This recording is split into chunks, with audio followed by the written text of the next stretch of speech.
Oremos juntos.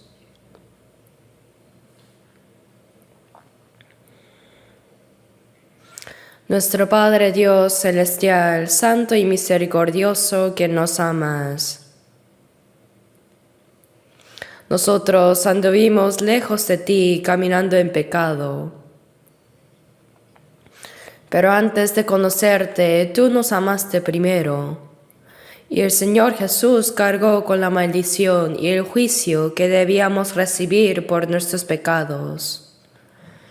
Y mediante su muerte y su preciosa sangre derramada, lavó nuestros pecados para siempre y nos libró del juicio y la maldición eterna. Te agradecemos por esa gracia tan grande. También gracias porque en este momento nosotros, los redimidos por la preciosa sangre del Señor, podemos reunirnos ante ti para alabar tu gran gracia y amor, para aprender tu palabra y tener comunión con los hermanos salvos en el Señor. Creemos que ahora el Señor está también entre nosotros en esta hora. Cuida por favor a cada uno de nosotros y sosténnos con tu mano misericordiosa. Si hay algún alma entre nosotros que todavía no ha comprendido verdaderamente la gracia de Dios, abre su corazón para que pueda comprender el grande y maravilloso amor y gracia de Dios. Y renuévanos cada día y santifícanos con la palabra de verdad del Señor, para que podamos vivir el resto de nuestras vidas como hijos de Dios sin vergüenza. Te rogamos que acompañes a todas nuestras iglesias en todo el país y a todos los hermanos en muchas iglesias alrededor del mundo que guardan la fe y predican el Evangelio en medio de varias dificultades, para que ellos puedan cumplir completamente la santa misión que tú has encomendado en estos últimos tiempos. Señor, que das la palabra que necesitamos en cada momento y nos enseñas el camino a seguir, permítenos comprender cada vez más la palabra y la santa voluntad que deseas revelarnos en este momento. En el nombre de nuestro Señor Jesucristo hemos orado. Amén. Busquemos juntos San Lucas capítulo 10.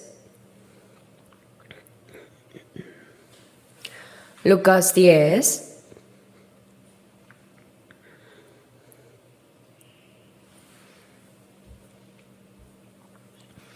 Lucas 10, versículos 25 al 37. Leamos juntos. Lucas 10, versículos 25 al 37. Y he aquí un intérprete de la ley se levantó y dijo para probarle: Maestro, ¿haciendo qué cosa heredaré la vida eterna? Él le dijo: ¿Qué está escrito en la ley? ¿Cómo lees? Aquel respondiendo dijo: Amarás al Señor tu Dios con todo tu corazón, y con toda tu alma, y con todas tus fuerzas, y con toda tu mente, y a tu prójimo como a ti mismo. Y le dijo: Bien has respondido, haz esto y vivirás. Pero él, queriendo justificarse a sí mismo, dijo a Jesús: ¿Quién es mi prójimo? Respondiendo Jesús dijo: Un hombre descendía de Jerusalén a Jericó, y cayó en manos de ladrones, los cuales le despojaron, e hiriéndole se fueron, dejándole medio muerto. Aconteció que descendió un sacerdote por aquel camino, y viéndole pasó de largo. Asimismo, un levita, llegando cerca de aquel lugar y viéndole, pasó de largo. Pero un samaritano que iba de camino vino cerca de él, y viéndole fue movido a misericordia. Y acercándose vendó sus heridas, echándoles aceite y vino. Y poniéndole en su cabalgadura, lo llevó al mesón y cuidó de él. Otro día al partir, sacó 2 denarios y los dio al mesonero y le dijo: Cuídamele, y todo lo que gastes de más, yo te lo pagaré cuando regrese. ¿Quién pues de estos tres te parece que fue prójimo del que cayó en manos de los ladrones? Él dijo, el que usó de misericordia con él. Entonces Jesús le dijo, ve y haz tú lo mismo. Hasta aquí.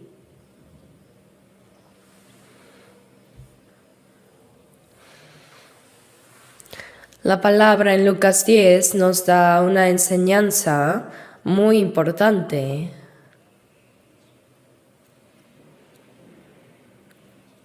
Por eso he decidido titular el sermón de hoy como El prójimo del que cayó en manos de los ladrones. Frecuentemente solemos decir en los seminarios de la Biblia que el mayor problema de la vida es que muchas personas se aferran solo a cómo comer y vivir mejor mientras estén en este mundo. Pero ese no es el propósito de la vida humana. El mayor propósito de nuestra vida durante nuestra estancia en el mundo es el asunto del alma y después el asunto de la vida eterna, entrar en la vida eterna. El propósito por el que Dios creó al ser humano no es para que nuestro cuerpo físico sufra durante unas décadas en el mundo, peque y muera. No. Esta vida física temporal no es más que un proceso preparatorio para ir al mundo eterno más allá de la muerte. Así como una madre lleva a su hijo en el vientre durante 10 meses como preparación para nacer y vivir unas décadas, estas décadas en el mundo no son más que un proceso preparatorio para entrar en el mundo eterno. En Génesis 1:27 vemos que Dios, después de crear todas las cosas, finalmente creó al hombre a su imagen. Que Dios creara al hombre a su imagen no se refiere a la forma de nuestro cuerpo físico, ya que Él no tiene cuerpo físico. Dios es espíritu, ¿verdad? En Juan 4:24 dice que Dios es espíritu. Esto significa que dio al hombre un alma, lo creó como un ser espiritual. Entre todas las criaturas hechas por Dios, solo el ser humano fue creado a la imagen de Dios. El propósito por el cual Dios creó al hombre a su imagen fue para darle la vida de Dios. Fue para darle la vida de Dios como objeto de su amor, para llevarlo a su reino y hacerlo vivir eternamente en gloria con Él, para hacer al hombre como Dios. Por eso lo creó a su imagen, dice la Escritura.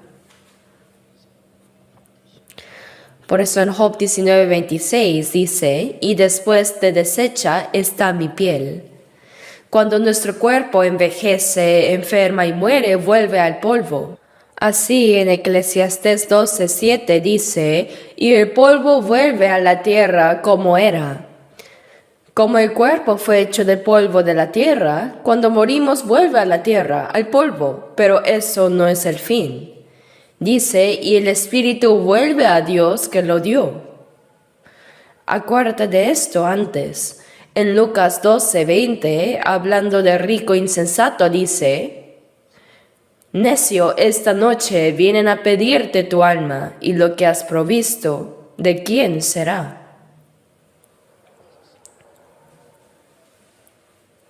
El alma, como fue dada por Dios, vuelve otra vez a Él. Por tanto, vivir unas décadas en este mundo solo es un proceso de preparación para entrar en el reino de Dios. Pero como no lo saben, muchas personas solo se esfuerzan por vivir bien por lo visible y físico. En Eclesiastés 3:11 dice que Dios hizo todo hermoso y dio al hombre el anhelo de eternidad en su corazón. El ser humano tiene un anhelo de eternidad en su corazón. Cuando existe ese anhelo, quiere decir que existe también su objeto. Durante la vida, por ejemplo, cuando crecemos, los hombres sienten amor por las mujeres y las mujeres sienten anhelo por los hombres. Eso es el anhelo por el sexo opuesto. ¿Por qué Dios dio al ser humano un anhelo de eternidad? Porque realmente existe un mundo eterno. Nuestra vida no termina con unas décadas en este mundo, sino que hay un mundo eterno más allá de la muerte. El gusano que roe las hojas de los árboles, después de entrar en un capullo y salir, se convierte en una hermosa mariposa y vuela. Hasta los enjambres de mariposas cruzan grandes mares. Vivir unas décadas en este mundo es para el mundo eterno que hay más allá de la muerte. Dice, y después de deshecha está mi piel, en mi carne he de ver a Dios. Por eso prepárate para encontrarte con Dios. Amós 4:12 dice, prepárate para venir al encuentro de tu Dios.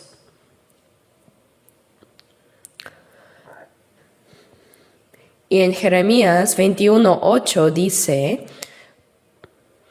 pongo delante de vosotros camino de vida y camino de muerte.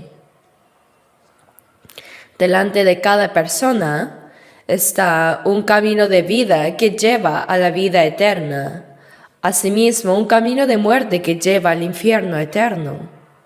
Después de vivir en este mundo y morir, más allá de la muerte existen dos mundos. La Biblia lo dice claramente. Los salvados irán eternamente ante Dios al cielo. Y así vivirán eternamente en gloria con Dios. Mientras que los no salvados, por haber perdido a Dios y por haber rechazado su gracia, como dice Mateo 25:41, dirá también a los de la izquierda, apartaos de mí, malditos, al fuego eterno preparado para el diablo y sus ángeles. El infierno no fue originalmente creado para los humanos, sino para los ángeles caídos. Antes de crear al ser humano, Dios creó primero a los ángeles.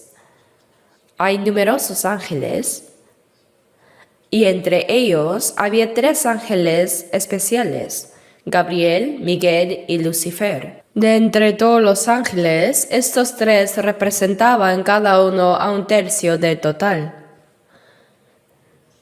Pero Lucifer, que según la Biblia fue creado con una belleza especial, se enorgulleció porque él quería ser como Dios y a causa de esto fue expulsado. Con el 1/3 de los ángeles que le pertenecían, intentó rebelarse contra Dios y fue expulsado. Así, se convirtió en el diablo, Satanás, adversario de Dios. Y a los ángeles expulsados juntamente con él se les llama el diablo y sus ángeles.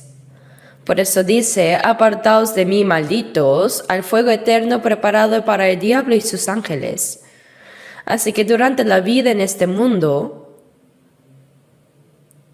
más allá de la muerte hay la vida eterna. Pero si somos expulsados por Dios, solo queda la perdición eterna. Y cada persona tiene la responsabilidad de elegir por sí misma entre la vida eterna y la perdición. Pero en los versículos que acabamos de leer, vemos que un intérprete de la ley se levantó y para probar a Jesús le dijo, Maestro, ¿haciendo qué cosa heredaré la vida eterna? ¿Qué debe hacer una persona, es decir, qué debo hacer yo para heredar la vida eterna? Vino ante Jesús con la mayor cuestión que un ser humano debe conocer. Jesús vino para salvar a los pecadores condenados a la perdición y para darles la vida eterna.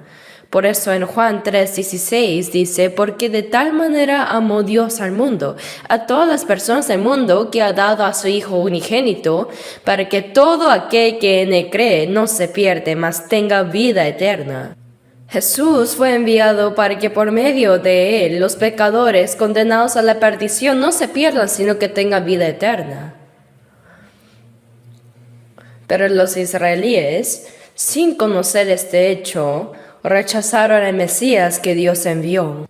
Por ese pecado, durante unos 2000 años, ellos fueron esparcidos por todas partes del mundo, donde sufrieron miserables tormentos y masacres, teniendo antes la historia más maldita del mundo. Esto nos muestra como una lección práctica de cuán grave es el castigo que debe recibir aquel que rechaza a Cristo.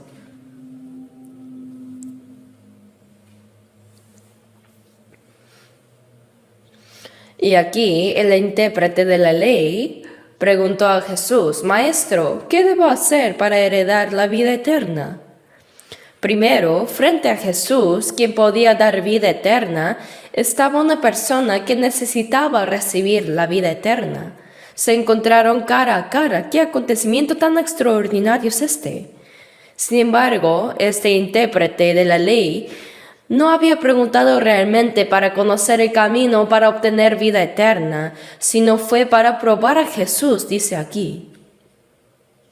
Dice, para probar a Jesús. ¿Cómo puede un ser humano tentar a Dios? Deuteronomio 6:16 dice, no tentaréis a Jehová vuestro Dios. Jesús es Dios que vino a la tierra en forma del hombre. Entonces, el hecho de que un ser humano intente tentar a Dios es verdaderamente necio y terrible. En lugar de tentarle primero, uno debe examinarse a sí mismo. En 2 Corintios 13:5 dice, examinaos a vosotros mismos si estáis en la fe, probaos a vosotros mismos. ¿O no conocéis a vosotros mismos que Jesucristo está en vosotros a menos que estéis reprobados? Esto es lo que se dice a los que ya son creyentes. Uno cree en Jesús, pero ¿realmente su fe es la fe que Dios reconoce? ¿O no sería una fe incorrecta? Examina tu fe. ¿Cómo? Romanos 10:17 dice, así que la fe es por el oír, y el oír por la palabra de Dios. Uno se salva oyendo, entendiendo y creyendo la palabra de Dios. Así que se cree oyendo y entendiendo la palabra. Pero muchas personas creen que Dios existe. También creen que hay el cielo y el infierno que son eternos. Creen para obtener vida eterna, pero ¿es su fe realmente la fe que Dios reconoce? Examina tu propia fe, dice. ¿Y cómo se puede examinarla? A través de la palabra de Dios.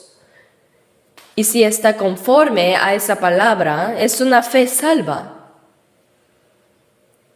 Si no, es una fe arruinada, perdida. En la Biblia hay varios tipos de fe. En Santiago 2 se habla de la fe muerta, también la fe abandonada, la fe vana y también la fe destruida. Todos estos tipos de fe son incorrectas, no salvan por más que crean. Yo también empecé a ir a la iglesia desde el primer año de secundaria. No fue para creer en Jesús, sino porque cuando estudiaba en Busan, la escuela había sido fundada por cristianos, así que obligatoriamente teníamos que ir a la iglesia y aprender la Biblia los domingos. Pero al estudiar la Biblia, llegué a creer que Dios realmente existe, que hay el alma y que hay el cielo y el infierno también. Entonces, para no ir al infierno sino al cielo, me convertí en un cristiano muy fervoroso. Oraba al amanecer, a veces ayunaba y seguía orando. Leía la Biblia con mucha diligencia y estaba tan dedicado que me asignaron una iglesia rural donde prediqué durante 2 años. En ese entonces yo pensé que era el que mejor creía, pero surgió un problema. Pues cuando me preguntaron si había nacido de nuevo, yo respondí sí, se supone que estoy trabajando así porque nací de nuevo, ¿no? Pero cuando me preguntaron si era verdad, como nace en la carne uno solo una vez en la vida, así en nacer de nuevo en el espíritu, es decir, de Dios, también ocurre una sola vez, se dice born again, ¿no? Cuando me preguntaron cuándo había nacido de nuevo, concretamente cómo y cuándo, al reflexionar no estaba seguro. Había tenido momentos de alegría durante campañas de avivamiento, pero no era eso. Finalmente me di cuenta de que no era renacido de verdad. No podía decírselo ni preguntarle a nadie, así que me preocupaba solo. Pero el 30 de octubre de 1962, alrededor de las 8 de la noche, por primera vez comprendí qué relación tenía conmigo la cruz de Jesucristo, que hasta entonces solo había conocido doctrinal e intelectualmente. En ese momento, no lo entendí con la mente, sino con la conciencia. Todas las dudas e inquietudes desaparecieron. Ahora podía creer. Ese día recibí la salvación y nací de nuevo. El antes y después de ese día era totalmente diferente. Así que una fe es fe, sí. Pero la fe que conoce por la cabeza y doctrina es diferente a la fe que el Espíritu Santo te hace comprender.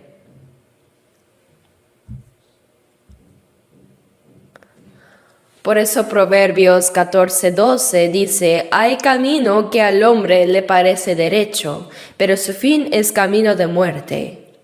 Uno piensa que va por el camino hacia el cielo, pero al final es camino de muerte. ¿Cuántas personas que asisten a la iglesia piensan que creer es asistir fervientemente a la iglesia? Y que si son dirigentes, oran fervientemente, hacen servicios, dan ofrendas generosamente y si viven bien, creen bien, piensan que recibirán una gran recompensa en el cielo. Y muchos pastores también enseñan así. En el cielo uno recibe recompensas, pero para ir allá hay que nacer de nuevo primero. Pero ¿cuándo ha nacido de nuevo usted? Ese fervor religioso también lo tienen otras religiones. ¿Cuán fervorosas son? Pero eso no es la fe que Dios reconoce.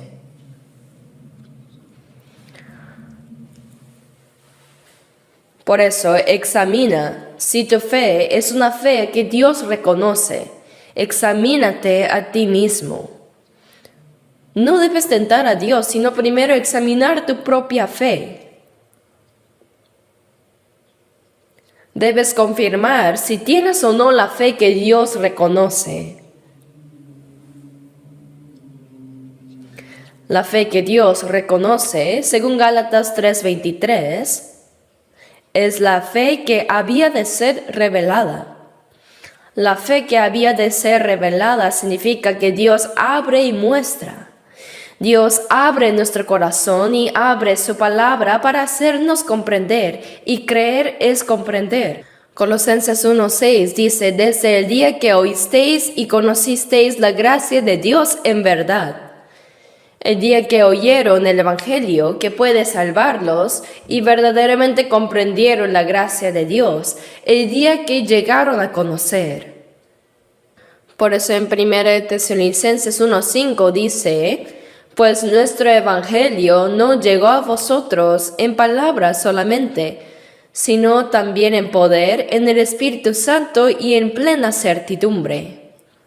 No se trata simplemente de transmitir palabras. Cuando el Espíritu Santo obra en el corazón de una persona, uno puede entender la palabra de Dios y recibir una gran certeza. Las dudas desaparecen. No es que uno se esfuerce en creer, sino que la fe nace naturalmente. Así, quien nos hace comprender la palabra de Dios es el Espíritu Santo.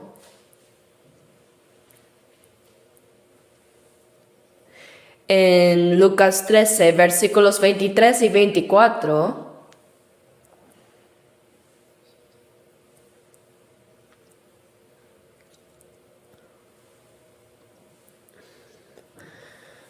vemos que en ese pasaje alguien le preguntó a Jesús: Señor, ¿son pocos los que se salvan?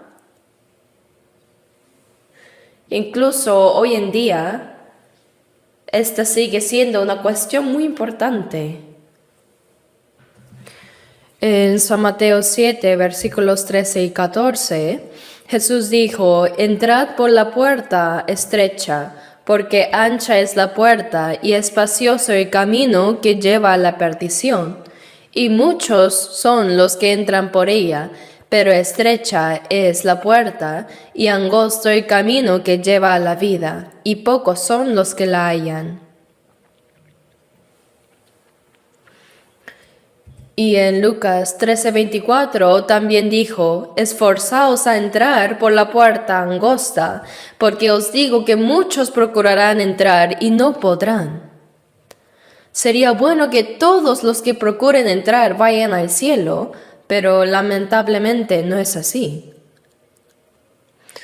Una vez que recibimos la salvación, podemos entender estas palabras. De verdad, hoy en día hay muchísimas personas que profesan creer en Jesús. Vivimos en una era de herencia cristiana. Hay muchísimas denominaciones, iglesias, pastores y grandes esfuerzos. Sin embargo, es curioso notar que cuando examinamos de cerca su fe, realmente es difícil encontrar a alguien que haya nacido de nuevo. ¿No es extraño? Aunque muchas personas buscan entrar al cielo, aunque dicen creer en Jesús, no todos lo logran. Tal como dijo el Señor, muchos procurarán entrar y no podrán. Por tanto, debemos reflexionar seriamente sobre este asunto. En este contexto, el intérprete de la ley que habló con Jesús sobre la vida eterna cometió dos grandes errores. En primer lugar, su intención al hacer la pregunta no era genuina, sino fue para poner a prueba a Jesús, lo cual ya es un error en sí. En segundo lugar, le preguntó: ¿qué bien haré para heredar la vida eterna?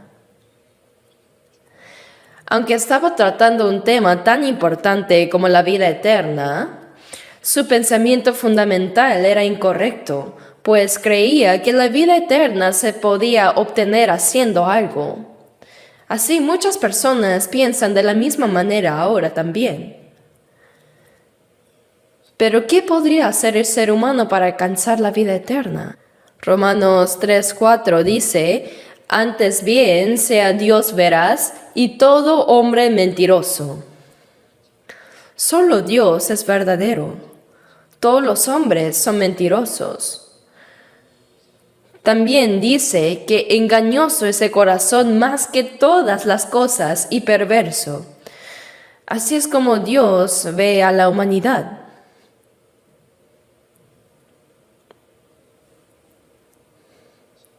Por eso Romanos 3:20 dice: ya que por las obras de la ley ningún ser humano será justificado delante de él, porque por medio de la ley es el conocimiento del pecado.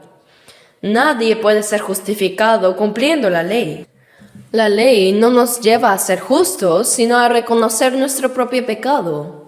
Cuando alguien intenta vivir conforme a la ley y se da cuenta de que ha fallado, nadie puede decir honestamente que ha cumplido perfectamente la ley y que por eso merece entrar al cielo. Gálatas 5:4 dice: de Cristo os desligasteis los que por la ley os justificáis, de la gracia habéis caído. Los que intentan justificarse por la ley son personas que se esfuerzan mucho en su vida religiosa. Pero la Biblia dice que estos han sido separados de Cristo y han caído de la gracia, y separarse de Cristo, caer de la gracia, significa la condenación eterna al infierno. Aunque muchos elogian a tales personas diciendo que son muy creyentes y que tendrán un lugar privilegiado en el cielo, la palabra de Dios afirma lo contrario. Quien intenta justificarse por la ley ha sido separado de Cristo y ha caído de la gracia. Es igual que una persona que no sabe nadar y se está ahogando, por más que se esfuerza a salvarse a sí mismo. Entonces, ¿cómo se puede sobrevivir? Es imposible salvarse a sí mismo. Así, la pregunta de haciendo qué cosa heredaré la vida eterna claramente refleja la soberbia del intérprete de la ley. Es una soberbia grande. Por eso Jesús le respondió: ¿qué está escrito en la ley? ¿Cómo lees? Puesto que era un experto en la ley, el intérprete respondió rápidamente y de manera ordenada: amarás al Señor tu Dios con todo tu corazón, con toda tu alma y con todas tus fuerzas y con toda tu mente, y a tu prójimo como a ti mismo. Jesús le dijo: bien has respondido, haz esto y vivirás.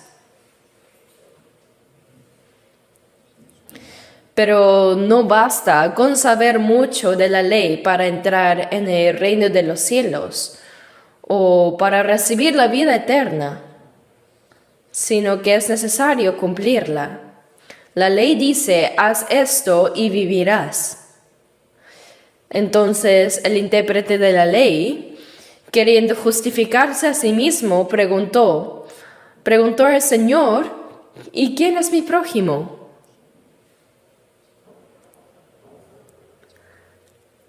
Aquí se muestra aún más claramente su error de fondo, ¿no? Solo el que ama verdaderamente a Dios con todo su corazón, alma, fuerza y mente puede amar a su prójimo como a sí mismo. ¿Pero acaso este hombre podía realmente amar así? Los descendientes de Adán, desde su nacimiento, andan en pecado. No aman verdaderamente a Dios, más bien buscan usar a Dios para sus propios beneficios.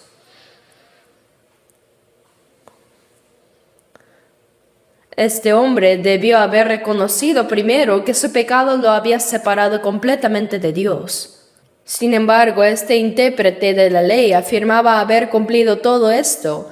Como no podía ver a Dios directamente, Jesús le dijo que debía amar a su prójimo como a sí mismo. Quien ama a Dios con todo su ser, naturalmente amará a su prójimo como a su propio cuerpo. Si el prójimo sufre frío, es como si uno mismo lo sufriera.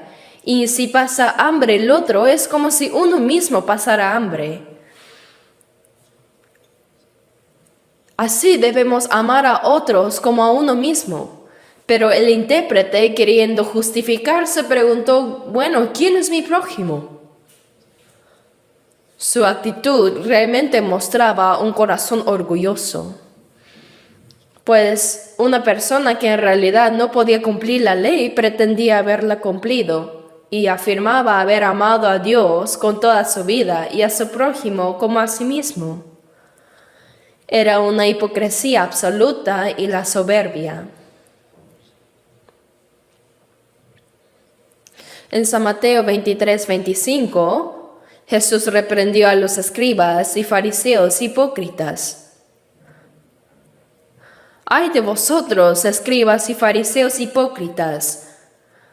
Porque limpiáis lo de fuera del vaso y del plato, pero por dentro estáis llenos de robo y de injusticia.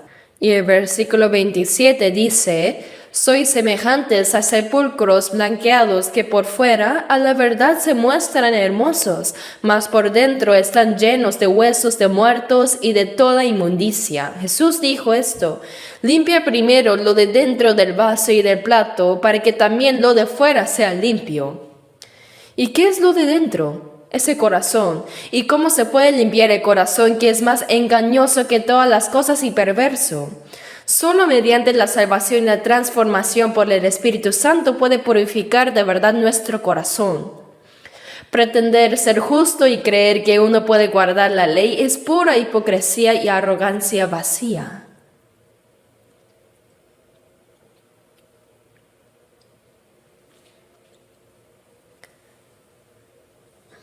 Por eso Jesús, para despertar a este hombre, le contó una parábola. El hombre le preguntó: ¿quién es mi prójimo? Yo puedo amarlo, dígame. Así que Jesús le explicó quién era realmente su prójimo. En el versículo 30 dice: respondiendo Jesús, dijo: un hombre descendía de Jerusalén a Jericó y cayó en manos de ladrones, los cuales le despojaron e hiriéndole se fueron dejándole medio muerto. Un hombre estaba bajando de Jerusalén a Jericó. Jerusalén es la ciudad santa, el lugar donde estaba el templo de Dios, y era donde se adoraba al Señor. Pero este hombre salió de Jerusalén y descendió hacia Jericó. ¿A dónde? Hacia Jericó. Jericó era originalmente una ciudad maldita. Y en cuanto a su ubicación, Jerusalén se encuentra a unos 762 metros sobre el nivel del mar, en una región más elevada. Es un lugar alto. Pero Jericó estaba mucho más abajo, unos 250 metros bajo el nivel del mar. Y si uno sigue bajando un poco más, llega al Mar Muerto, que está aproximadamente 398 metros por debajo del nivel del mar. Yo mismo recorrí en auto el camino que baja de Jerusalén a Jericó. Es un camino lleno de curvas, muy sinuoso y casi no hay árboles. Solo hay grandes rocas por todos lados. Dice que el hombre descendía de Jerusalén a Jericó. ¿A qué se refiere eso?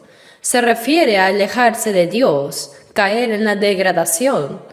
Si uno sigue descendiendo, llega al Mar Muerto, el mar de la muerte, símbolo del infierno donde no hay vida. Y dice que cayó en manos de ladrones. Los ladrones lo despojaron de su ropa, lo golpearon y se fueron dejándolo medio muerto. Lo desnudaron, le robaron todo y lo golpearon hasta dejarlo casi muerto. Cuando Jesús contó esta parábola, se refería a algo que realmente pasaba en ese tiempo, pues los ladrones solían esconderse detrás de las rocas y atacaban a los que pasaban. Jesús utilizó algo que la gente conocía bien para dar su enseñanza. Le robaron la ropa, le quitaron todo, lo golpearon y lo dejaron ahí incapaz de moverse, esperando la muerte.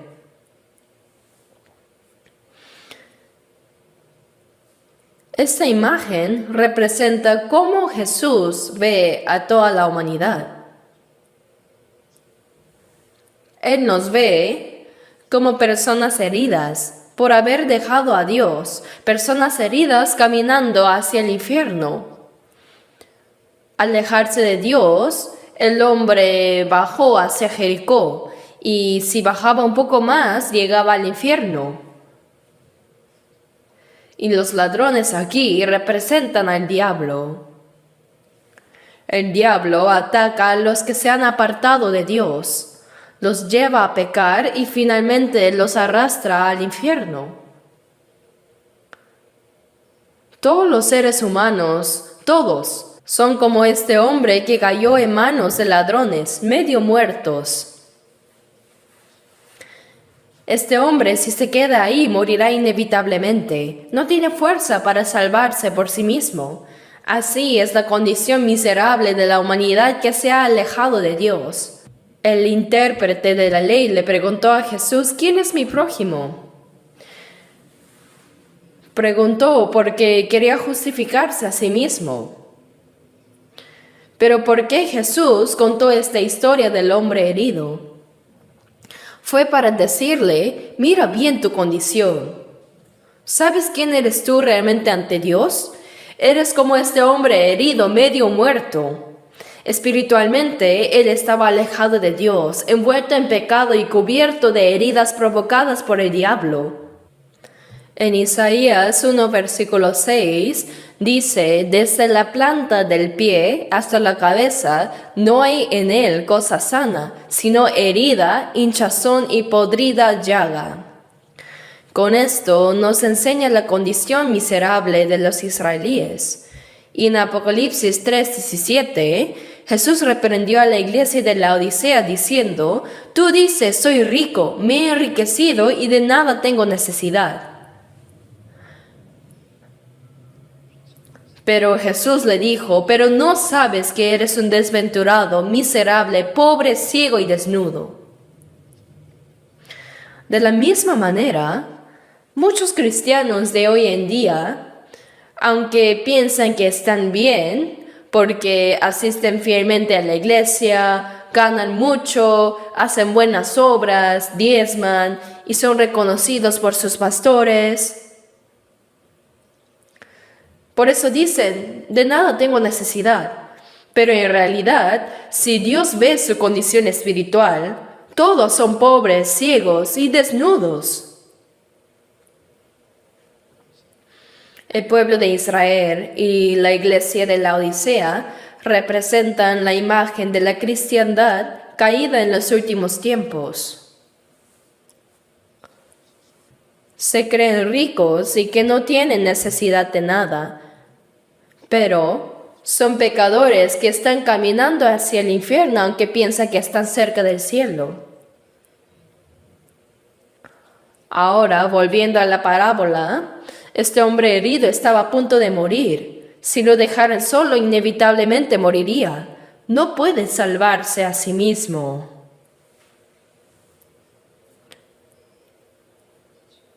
Pero el versículo 31 dice, aconteció que descendió un sacerdote por aquel camino y viéndole pasó de largo.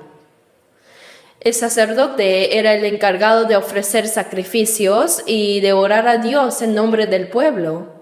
Imagínense al hombre herido, está, así me muero. Pero ve a lo lejos venir a alguien. Se da cuenta de que no es una persona común, sino que es un sacerdote que camina de manera solemne. Y de manera tan reverente, tal como hoy vemos a algunos pastores que así con su Biblia bajo el brazo, muestran una apariencia piadosa. Ojalá esa piedad también estuviera en su corazón. Sin duda, el sacerdote caminando vio al hombre herido. Fue atacado por los ladrones. Ya está muriendo, entonces de todas formas morirá pronto, qué pena. Y pasó de largo. Este hombre pensó que si alguien podía salvarlo, sería un hombre santo como el sacerdote que oraba a Dios por el pueblo. Pero no fue así, el sacerdote lo ignoró y siguió su camino.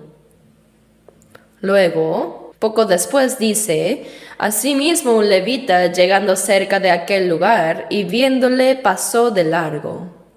El levita era alguien que servía activamente en el templo. Era muy diligente en sus deberes religiosos. A lo lejos, el herido vio venir a otro hombre y era un levita, caminando rápido, con entusiasmo, porque debía ir a cumplir su servicio a Dios. Así que pensó el herido, antes ese sacerdote, por considerarse demasiado santo, pasó de largo, pero seguro que este levita me ayudará. Pero él también al verlo dijo, ha sido atacado por los ladrones, está a punto de morir. Qué lástima, qué triste. Y pasó de largo. ¿Cómo es posible? ¿Saben qué nos enseña esto? Jesús nos muestra que todos los que se han apartado de Dios están como este hombre que descendió de Jerusalén a Jericó.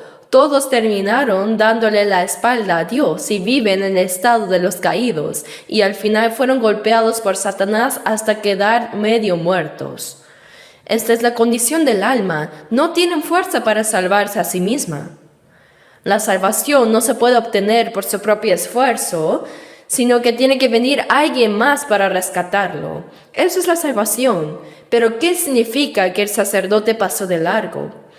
Quiere decir que delante de nosotros también pasaron muchos pastores famosos, muchos que parecían muy espirituales, parecían estar llenos del Espíritu Santo, se veían santos, y en los avivamientos son impresionantes.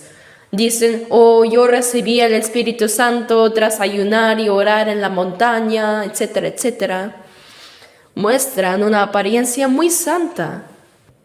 ¿Pero pudieron salvar ellos? No, solo pasaron de largo. Tras celebrar un gran avivamiento, no queda nada de terminarlo. Lo sé porque también asistí a muchos eventos así. Solo pasa. ¿Y el levita qué representa? A la persona que sirve con gran esfuerzo, al uno mismo. Hay muchas personas que asisten a la iglesia, que guardan el domingo, que sirven, que ofrendan, que hacen buenas obras, intentan ser como los levitas, pero ¿pueden salvarse a través de su propio esfuerzo y buenas obras? No. Eso también pasa de largo. El esfuerzo propio, las buenas acciones y la vida religiosa no pueden salvar.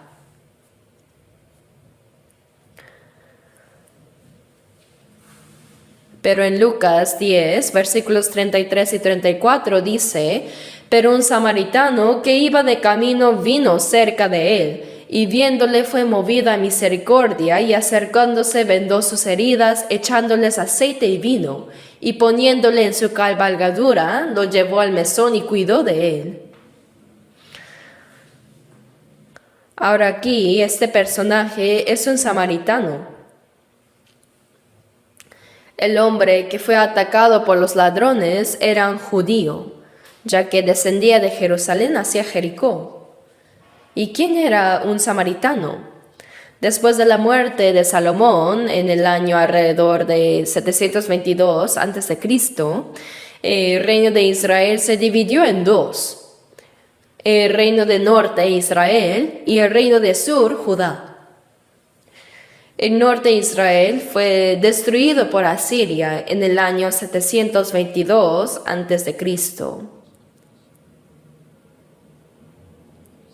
Y como resultado, los asirios se mezclaron con los israelíes.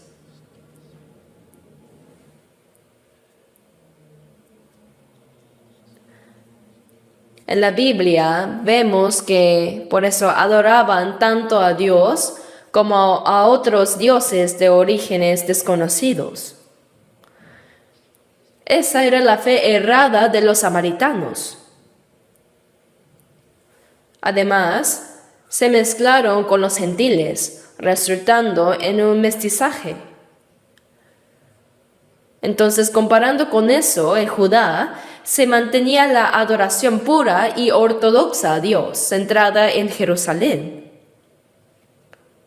Por eso los judíos despreciaban y menospreciaban a los samaritanos. Es por eso que en Juan 4 podemos ver que Jesús, al pasar por Samaria, pidió agua a una mujer samaritana. El sediento viajero pidió un poco de agua, pero al verlo, esta mujer notó que era judío.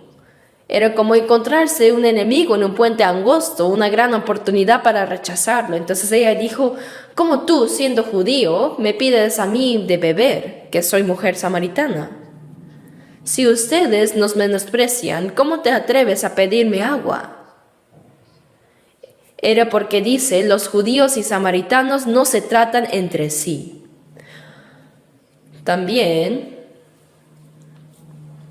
en Juan 8:48 dice,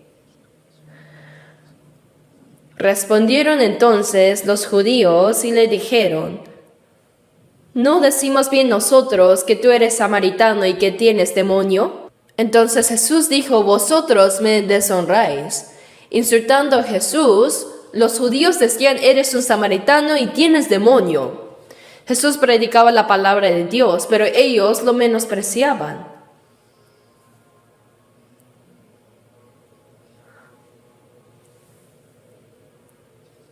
Así tanto el sacerdote como el levita pasaron de largo, pero este samaritano no.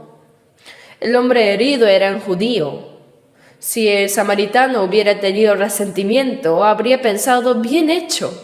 Los judíos nos menosprecian como perros, entonces qué bueno que te pasó esto. Si el samaritano no le pega, sería un milagro. Incluso lo habría pateado. Es un samaritano, ahora sí seguro que me moriré, pensó el herido. Pero al verlo, el samaritano fue movido a misericordia. Se acercó, vertió aceite y vino en sus heridas, las vendó y le puso en su cabalgadura y lo llevó a un mesón. Aquí, este samaritano representa a Jesús, quien fue despreciado por los judíos. Este intérprete de la ley preguntó, ¿quién es mi prójimo? Porque al igual que otros, él despreciaba a Jesús e intentó ponerlo a prueba para ver cómo respondería.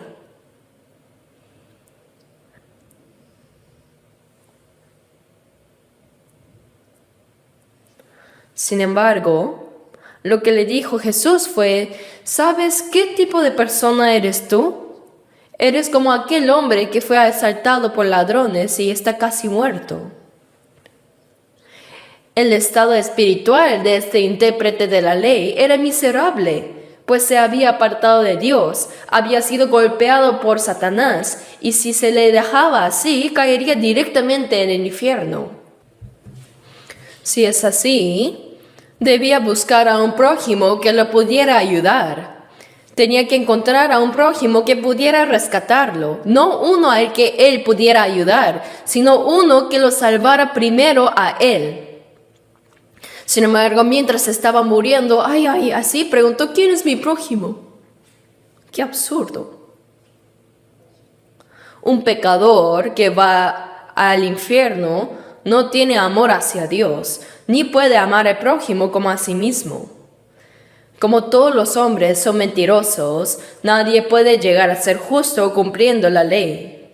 La ley solo sirve para hacernos conscientes del pecado. Sin embargo, este intérprete lleno de soberbia preguntó, ¿quién es mi prójimo? Así que Jesús le dijo, ¿sabes quién es ese hombre que descendía de Jerusalén a Jericó y fue asaltado? Eres tú. El estado de tu alma es miserable, has sido golpeado por Satanás, y si se te deja así, terminarás en el infierno. Y quien te salva soy yo soy tu prójimo. Jesús, despreciado por el pueblo de Israel, es el verdadero prójimo que puede salvar al hombre herido. Él es como aquel samaritano.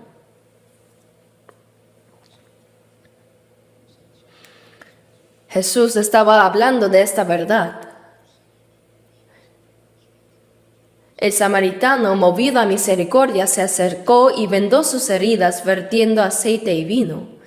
¿Con qué se pueden curar las heridas mortales causadas por el pecado? Con aceite y vino. Hay muchas enseñanzas de la Biblia que muestran que el vino simboliza la sangre de Jesús.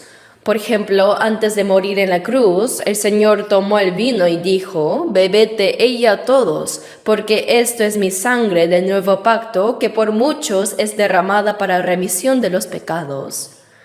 Sin la sangre de Jesucristo no se puede perdonar ningún pecado. Como dice 1 Pedro 1:18, sabiendo que fuisteis rescatados de vuestra vana manera de vivir, la cual recibisteis de vuestros padres, no con cosas corruptibles como oro o plata, sino con la preciosa sangre de Cristo como de un cordero sin mancha y sin contaminación. El Señor, perfectamente santo y sin pecado, murió en lugar de los pecadores como un cordero y por su sangre nos perdonó. Así que la sangre se refiere al sacrificio precioso del Señor. El vino representa la sangre de Cristo y el aceite representa al Espíritu Santo.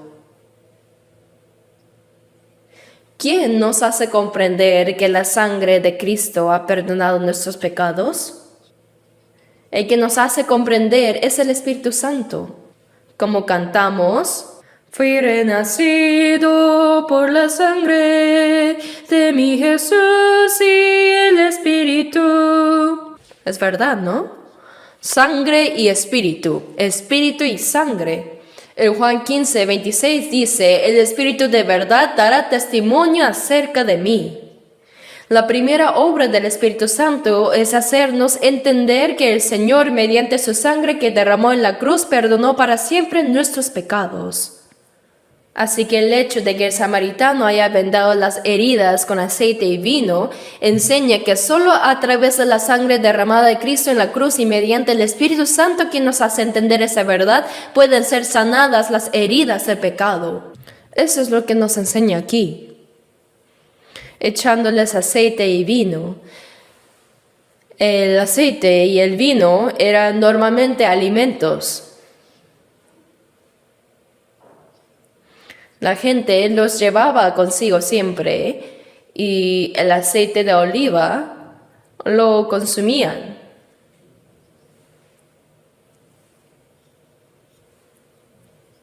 Y el vino lo tomaban para sentirse alegres.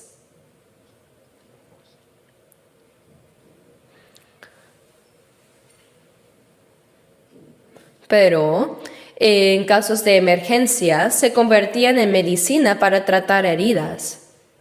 Probablemente por esa razón este hombre llevaba consigo aceite y vino, y con ellos, rascando su propia ropa, habría vendado las heridas de este hombre. Las heridas del pecado solo pueden ser sanadas cuando el Espíritu Santo nos revela el valor de la sangre preciosa del Señor y nos hace creer en ella. Cuando un pecador reconoce su estado de ser pecador y así clama sinceramente por la salvación, es el Señor quien le permite entender su gracia, es decir, el Espíritu Santo.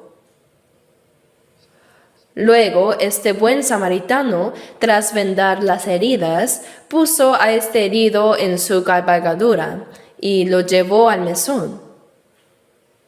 Probablemente era un burro, ya que en aquella época era de uso más común. Lo puso en su burro y él mismo caminó a pie y lo llevó a un mesón.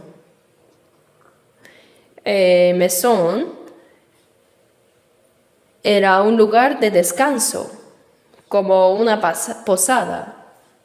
Al principio yo pensaba que posada era como un lugar solo para mujeres, pero aprendí que simplemente es un alojamiento para los viajeros. Así que dice que lo llevó al mesón, a la posada, y ahí lo cuidó con amabilidad. Lo cuidó muy bien y al día siguiente sacó 2 denarios y los dio al dueño del mesón diciendo, cuídamele y todo lo que gastes de más yo te lo pagaré cuando regrese. Miren aquí, este hombre no solo dejó al herido y se fue, sino que incluso dejó dinero para su tratamiento. Dar 2 denarios simboliza a Jesús, como dice en Juan 1:14, está escrito, y aquel verbo fue hecho carne, y habitó entre nosotros, y vimos su gloria, gloria como del unigénito del Padre, lleno de gracia y de verdad. La gracia de Jesús, que vino al mundo para cumplir la redención, y la verdad que testifica su palabra. Dice lleno de gracia y de verdad. Entonces, ¿Quién es el dueño del mesón? ¿Y qué creen que simboliza este mesón? Ya se imaginan, ¿no? Es la iglesia. Representa a los hermanos salvos. Ya las heridas del hombre fueron vendadas y se salvó la vida. Sin embargo, ya que las heridas eran tan profundas, necesitaba recibir tratamiento continuo. El lugar donde se curaron las heridas del hombre era el mesón. Al igual que eso, fuimos salvos y renacidos mediante la sangre de Jesús y el Espíritu Santo. Pero nuestras heridas de pecado son tan profundas que requieren sanación constante dentro de la iglesia hasta el día que el Señor regrese. En 1 Corintios 1:9 dice, fuisteis llamados a la comunión con su Hijo Jesucristo. Y en Filipenses 1:5 dice, por vuestra comunión en el Evangelio desde el primer día hasta ahora. La comunión no es algo que hacemos solos, sino dentro del grupo de los cristianos renacidos. Dios nos ha encargado en su iglesia, la cual es el grupo de los hermanos salvos, unidos por el Espíritu Santo. En medio de esa multitud obra el Espíritu Santo. Por eso el Espíritu es como el dueño de ese mesón. El herido fue encargado al Espíritu Santo. Él no solo ayuda a los pecadores a encontrar la salvación, sino que también sigue sanando y fortaleciendo a los salvos. En 1 de Pedro 2, versículo 2 dice, desead como niños recién nacidos la leche espiritual no adulterada, para que por ella crezcáis para salvación. Aunque hemos recibido la salvación, todavía somos como niños recién nacidos. Por eso debemos seguir creciendo poco a poco, dejando atrás nuestra vieja naturaleza y desarrollando el carácter de Cristo en nosotros. Por eso en Colosenses 1:28 dice, a quien anunciamos amonestando a todo hombre y enseñando a todo hombre en toda sabiduría, a fin de presentar perfecto en Cristo Jesús a todo hombre. Así el Señor dentro de la iglesia nos cría con toda sabiduría y su palabra. Dice, a fin de presentar perfecto en Cristo Jesús a todo hombre, nuestra personalidad espiritual debe llegar a ser perfecta. Gálatas 4:19 dice, hijitos míos, por quienes vuelvo a sufrir dolores de parto hasta que Cristo sea formado en vosotros. Así como una madre sufre dolores de parto para dar a luz y luego trabaja arduamente para criar a su hijo, de la misma manera el apóstol Pablo también sufrió dolores de parto para predicar el Evangelio. Y aún después del nacimiento espiritual dice vuelvo a. Significa que siguió trabajando hasta que Cristo fuera plenamente formado en los corazones de los hermanos. Después de recibir la salvación, nuestro corazón y vida comienzan a transformarse poco a poco, volviéndose cada vez más perfectos como hijos de Dios.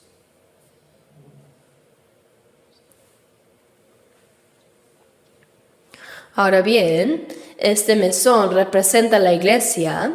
El Señor nos ha dejado ahí en el mesón hasta su regreso. Él dijo que regresará. Si se gasta más en cuidar a esta persona, dice, cuando yo regrese lo pagaré. Dijo que lo pagará cuando regrese. ¿Qué significa eso? La gracia y la verdad se encomendó al Espíritu Santo y a la iglesia. Se encomendó a ellos cuidar a los salvos con la gracia y la verdad. ¿Acaso eso es insuficiente? Si hay algo que falta, ¿qué es? Es nuestra carne que todavía es débil. Por eso en Romanos 8:23 dice que esperamos la redención de nuestro cuerpo. La redención del cuerpo cuando el Señor venga. En Filipenses 3:21 se nos dice que cuando el Señor regrese transformará el cuerpo de la humillación nuestra para que sea semejante al cuerpo de la gloria suya. Es decir, este cuerpo bajo y despreciable será transformado en cuerpo glorioso y santo como el de Cristo. Así podremos encontrarnos con el Señor que vendrá en gloria. Por ejemplo, una cigarra nace de una larva después de 7 años. Poco a poco la larva va adquiriendo la forma de una cigarra y luego desprende completamente de su caparazón y vuela libremente. Asimismo es nuestro ser interior, habiendo recibido la salvación, va tomando poco a poco la forma de Cristo.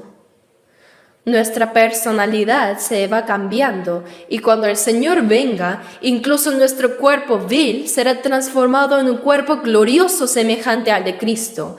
Hoy también puede venir el Señor. Por eso en 1 de Juan 3:1 dice... Primero en el versículo 1 dice, mirad cuál amor nos ha dado el Padre para que seamos llamados hijos de Dios. Por esto el mundo no nos conoce porque no le conoció a Él. Luego dice, sabemos que cuando Él se manifieste, seremos semejantes a Él. El día cuando regrese el Señor, cuando regrese, vuelva por segunda vez, seremos semejantes a Él porque le veremos tal como Él es. Y todo aquel que tiene esta esperanza en Él se purifica a sí mismo así como Él es puro. Aunque este cuerpo bajo sea aún imperfecto, nuestro ser interior está siendo cambiado cada vez más a la imagen de Cristo. Y cuando Él regrese, nuestro cuerpo también será transformado en un cuerpo glorioso espiritual. Así podremos encontrarnos con el Señor glorioso. Pero sabemos que cuando Él se manifieste, seremos semejantes a Él, porque le veremos tal como Él es. Como seres semejantes a Él, podremos ver al Señor que vendrá en gloria. Y todo aquel que tiene esta esperanza en Él, los salvos tenemos esa esperanza. Dice, se purifica a sí mismo así como Él es puro. Para purificarnos cada día debemos alejarnos del pecado del mundo. ¿Cómo podríamos ser tan puros como el Señor? Aún así, tenemos que ir asemejándonos a Él más y más. Los salvos, si su corazón es mentiroso, habla mentiras, hace cosas malas a escondida, si no se purifican,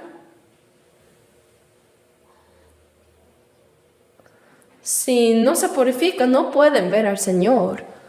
Dijo, y todo aquel que tiene esta esperanza en Él se purifica a sí mismo, así como Él es puro.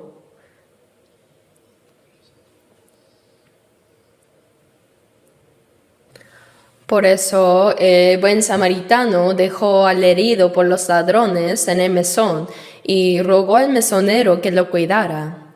Le entregó 2 denarios que son la gracia y la verdad, y le dijo, cuídamele y todo lo que gastes de más, yo te lo pagaré cuando regrese. ¿Qué es lo que se gastará de más? Esto simboliza que hasta que el Señor regrese, nosotros seguimos siendo imperfectos. Pero cuando Él venga, seremos transformados en su gloria. Seremos glorificados. Esta es nuestra esperanza.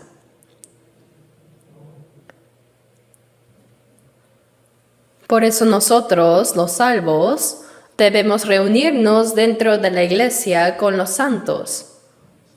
Y como dice Efesios 4:3, debemos ser solícitos en guardar la unidad del Espíritu.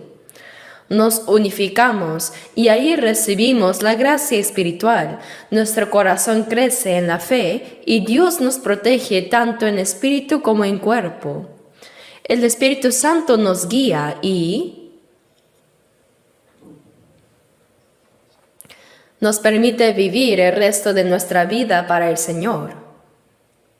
Un salvo, como dice el Salmo 116:12, debe preguntarse siempre, ¿qué pagaré a Jehová por todos sus beneficios para conmigo?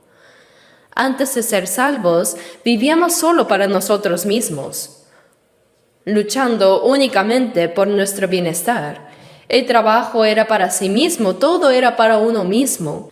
Pero después, como dice Romanos 14, versículos 7 y 8, porque ninguno de nosotros vive para sí y ninguno muere para sí, pues si vivimos para el Señor vivimos y si morimos para el Señor morimos. Así pues, sea que vivamos o que muramos, el Señor somos.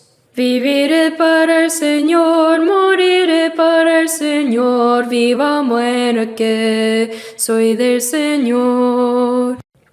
Es verdad. Que vivamos o que moramos, el Señor somos. Por eso en 1 Corintios 6, versículos 19 y 20 dice que no somos nuestros, porque habéis sido comprados por precio. Por eso debemos glorificar a Dios en nuestro cuerpo y en nuestro espíritu que son de Dios. Así, el propósito de nuestra vida debe ser vivir para agradar a Dios y para darle gloria. 1 Corintios 10:31 dice, si pues coméis o bebéis o hacéis otra cosa, hacedlo todo para la gloria de Dios. Tenemos que decidir claramente el propósito de nuestra vida.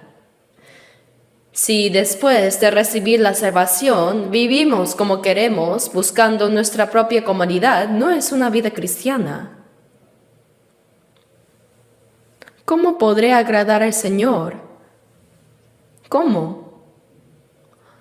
Como dijo Pablo en 2 Corintios 5, versículo 9, por tanto procuramos también, o ausentes o presentes, serle agradables. Esta es la vida verdadera de un cristiano. Quien ha recibido la salvación debe vivir así. Después de ser salvos, nuestra vida sí o sí será examinada ante el tribunal de Cristo. Como dice 2 Corintios 5:10, porque es necesario que todos nosotros, cuando venga el Señor, comparezcamos ante el tribunal de Cristo, para que cada uno reciba según lo que haya hecho mientras estaba en el cuerpo, sea bueno o sea malo. Todo lo que hicimos antes de la salvación queda en el pasado, sea bueno o malo. Pero después de ser salvos, cada día cuenta. ¿Viviste según la voluntad de Dios o a tu manera? ¿Viviste siguiendo al Espíritu Santo o siguiendo la carne? ¿Obedeciste a la palabra de Dios o fuiste desobediente? Eso es el bien y el mal. Es diferente al criterio moral de este mundo. Santiago 4, versículo 17 dice, y al que sabe hacer lo bueno y no lo hace, le es pecado. Lo bueno no es lo que el mundo considera bueno, sino hacer la voluntad de Dios. El mayor bien es predicar el Evangelio y salvar almas. Saber hacer eso y no hacerlo y hacer otras cosas raras, eso es pecado. La gente del mundo considera pecado solo hacer lo malo. Pero el cristiano debe saber que no solo es pecado hacer el mal, sino también no hacer la voluntad de Dios. Por eso debemos prepararnos para recibir al Señor que vendrá. En Mateo 5:48 dice, sed pues vosotros perfectos, como vuestro Padre que está en los cielos es perfecto. ¿Acaso puede el hombre llegar a ser perfecto como Dios? Cuando un buen padre dice a su hijo, quiero que seas como yo, no dice con que seas la mitad de lo que soy, basta, sino que desea que su hijo sea tal como él. Dios también desea que seamos como Él. Dijo que seamos perfectos. Cuando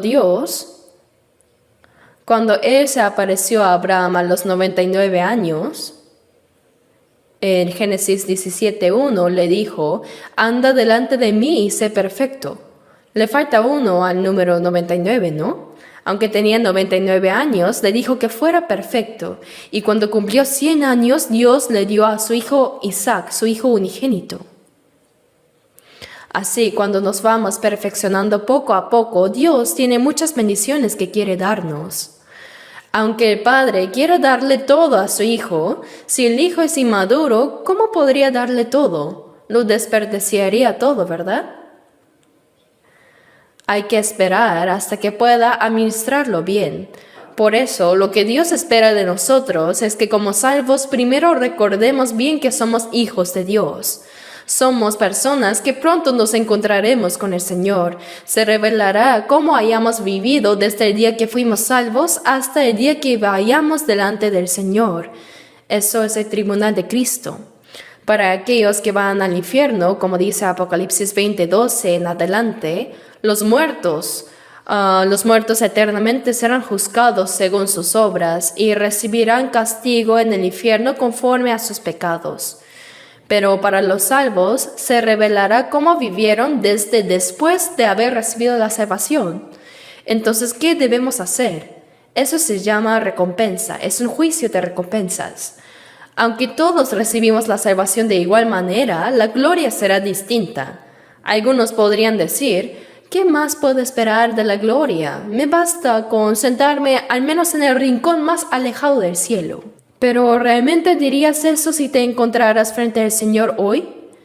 Si hubieras sabido, habría vivido de manera más ferviente y correcta para el Señor, y no de manera necia siguiendo los deseos vanos de esta carne en el mundo vano. Sin duda nos arrepentiríamos profundamente, ya que no habrá segunda oportunidad.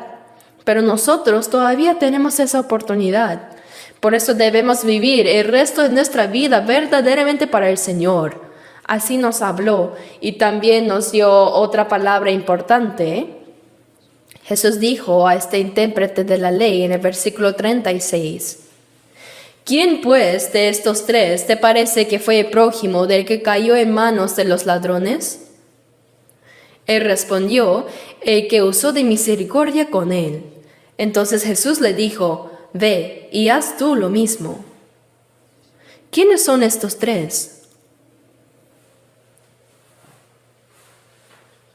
El sacerdote simplemente pasó de largo.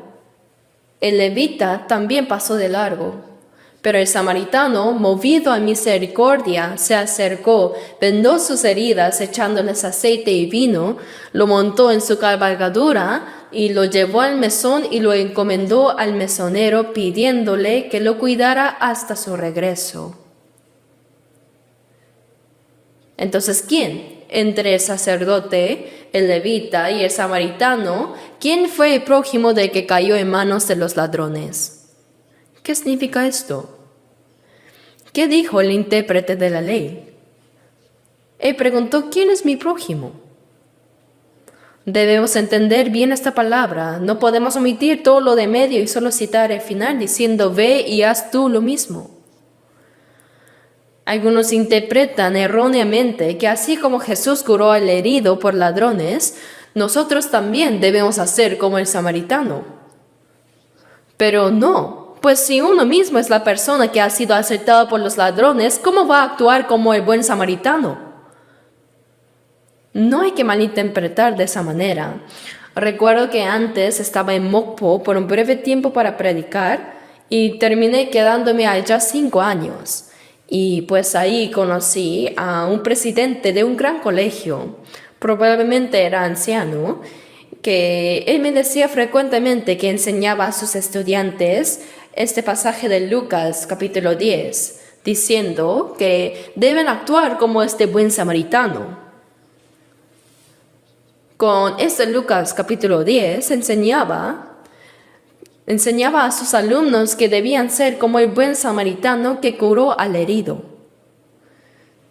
Se enorgullecía de enseñarlo, pero aunque no le dije nada en su momento, esa interpretación no es correcta.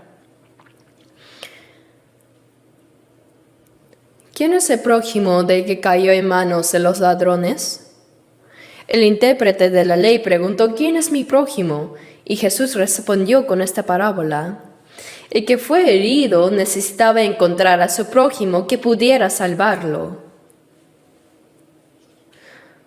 Asimismo, nosotros necesitamos encontrar a nuestro prójimo que pueda salvarnos. Si reconocemos que el Señor es el prójimo que nos salvó, entonces ve y haz tú lo mismo. Significa que ya que fuiste salvo, así como el Señor hizo contigo, tú también debes actuar de la misma manera. Los salvos se convierten en esos samaritanos. Nosotros, habiendo sido salvados primero por la gracia del Señor, podemos también salvar a otras almas. En 1 Juan 2:6 dice, el que dice que permanece en Él debe andar como Él anduvo. El que dice que permanece en el Señor, en quien el Señor permanece, esa persona debe actuar como el Señor hace, como Él me ha hecho. Ve y haz tú lo mismo. ¿Acaso puede alguien que no ha sido salvo hacer eso? No. Esta palabra es para los salvos. Si has comprendido la gracia que el Señor ha obrado en ti, entonces debes actuar de la misma manera. Por tanto, los salvos, al ver a otros que aún no creen, a los heridos por los pecados, deben hacer como hizo el buen samaritano. ¿Cómo obra el Señor para salvar las almas? ¿No es a través de los salvos? Romanos 10, versículos 13 al 14 dice, ¿cómo pues invocarán a aquel en el cual no han creído? ¿Y cómo creerán en aquel de quien no han oído? ¿Y cómo oirán sin haber quien les predique? Aunque Jesús murió en la cruz para perdonar nuestros pecados para siempre, si no se predica nadie podrá creerlo. ¿Quién debe predicar? En Juan 20, versículos 19 al 20, Jesús resucitado se apareció a sus discípulos y les dijo, paz a vosotros, como me envió el Padre, así también yo os envío. Jesús vino a este mundo para cumplir la voluntad del Padre y redimió los pecados de la humanidad. Ahora dijo, así también yo os envío. Él envía a los salvos para predicar esta verdad. ¿Me dejo entender? Si los salvos cierran sus bocas y no predican, nadie será salvo.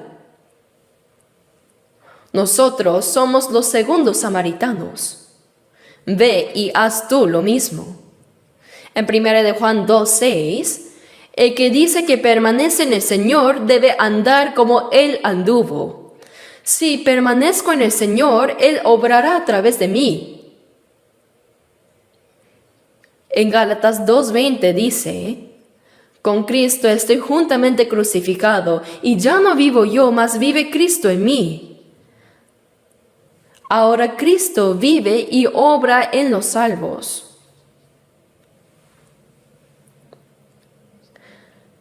Por eso, a través de nosotros que fuimos pecadores destinados a la perdición, debemos testificar del Evangelio de la gracia del Señor para salvar a otros. Así los salvados, como los segundos samaritanos, deben salvar a otras almas. Esta es una palabra muy, muy importante.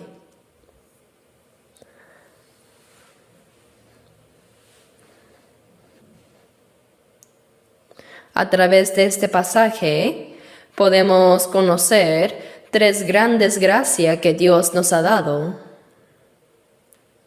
Primero, nuestra alma fue salvada. El hecho de que el samaritano vendó las heridas con aceite y vino simboliza que nuestras heridas del pecado solo pueden ser sanadas por la sangre del Señor y el Espíritu Santo. Sin la sangre no podríamos recibir la sanación eterna. Cuando el Espíritu Santo viene, nos hace creer que la sangre del Señor ha perdonado eternamente nuestros pecados. Cuando creemos, somos salvos. Y segundo, el buen samaritano encomendó al herido al mesonero diciendo, cuídamele y todo lo que gastes de más yo te lo pagaré cuando regrese. Hasta que el Señor regrese, debemos ser cuidadosos dentro de la iglesia. El Espíritu Santo sigue cuidando a los salvos. ¿Por qué? Él renueva nuestro corazón y vida día a día. Así como el buen samaritano no quería ver simplemente a un herido medio muerto cuando regresara, sino a alguien completamente sanado, el Señor en su regreso no quiere ver a creyentes débiles apenas salvados, sino que quiere ver a los hijos de Dios viviendo con dignidad, capaces de salvar a otras almas. El Señor nos quiere ver de esa manera.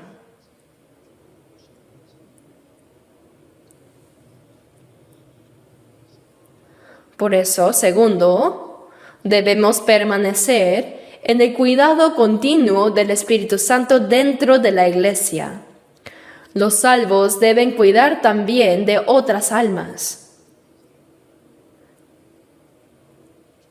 Los salvos no debemos escapar del mesón. Así como cuando un niño nace, la mamá, papá, toda la familia lo cuida con amor.